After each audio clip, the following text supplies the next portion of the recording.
నా అప్పులు తీరవా, నా కష్టాలు పోవా, నాకు ఆరోగ్యం రాదా, నాకు పిల్లలు పుట్టరా, నాకు పెళ్ళి కాదా, నాకు ఉద్యోగం రాదా, నా వ్యాపారం బాగుపడదా, నేను ఇందులో అప్పుల్లోనే కూరుకోపోవాల్సిందేనా, నా తాగుడు నేను మానలేనా, నా జోదం నేను మానలేనా, నేను చేస్తున్న ఈ పనికిమాలిన సాహసాలు మానలేనా, ఈ బెట్టింగులు మానలేనా, ఈ సిగరెట్లు మానలేనా, ఈ గుట్టకాలు, ఈ గంజాయిలు మానలేనా, నా బ్రతుకింతేనా, నా మనసు మారదా?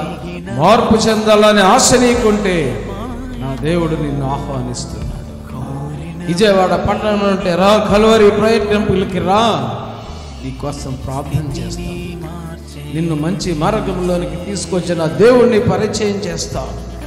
ఇన్నాళ్ళు ఏమి మొక్కావో, ఎక్కడ మొక్కావో, ఎవరికి మొక్కావో, ఎక్కడ తిరిగావో, ఏ ప్రయత్నం చేసావో, సుఖము లేక, శాంతి లేక, సమాధానం లేక, ఆరోగ్యం లేక, ఐశ్వర్యం లేక, ఆనందం లేక క్షీణించిపోతూ నిరాశలో ఉన్న బిడ్డ, ఈ సమయంలో దేవుడు నిన్ను ఆహ్వానిస్తున్నాడు. శాంతిని, సమాధానాన్ని ఇచ్చే దేవుడు. నా శాంతిని నీకు ఇస్తా, నా సమాధానాన్ని నీకు ఇస్తా.